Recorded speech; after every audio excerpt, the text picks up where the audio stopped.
నేను నీ దగ్గరికి వచ్చింది ఎందుకో తెలుసా? నాకు నాయనమ్మ కన్నా అమ్మమ్మ నువ్వే అంటే నాకు ఇష్టం.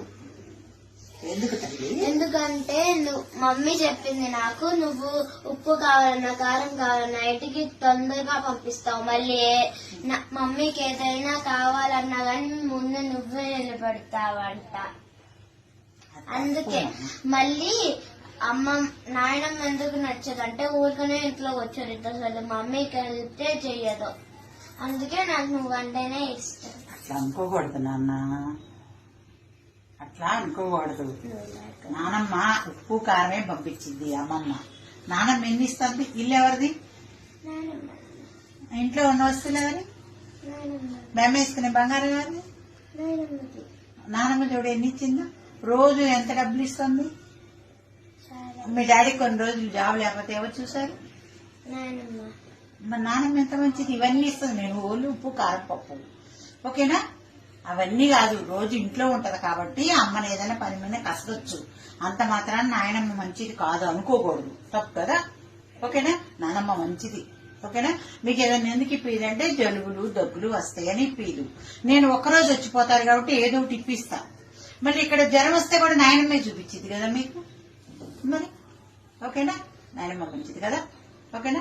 నాన్నమ్మతో బాగా ఆడుకుంటావా? ఓకే తల్లి, ఓకే మిమ్మల్ని కూడా ఇలానే చూసుకుంటా. ఓకే, ఆమె ఏం అడిగిద్ది? మంచిగా 2 మాటలేగా అడిగేది. ఓకే అమ్మా. హలో, ఏం చేస్తున్నావు అమ్మా? మీ ఆయన వచ్చి అమ్మాయిని తింటే వెళ్ళాడమ్మా. చూడు, ఆ చిన్న పిల్లకి నువ్వు మీ అత్తగారి మీద ఏమి చెప్తున్నావు పిల్లలకి? అది నానమ్మ అంటే ఇష్టం లేదు, అమ్మమ్మ అంటే ఇష్టం అంది. అలా పెంచకూడదు. మీ నానమ్మ గురించి ఎప్పుడైనా నేను మీకు తప్పుగా చెప్పానా? నానమ్మ ఎట్లుంది ఇంట్లో? నా పేరు అట్లా ఎత్తగానే నేను పోయి నానమ్మ ముందు వాలేదన్నా లేదా?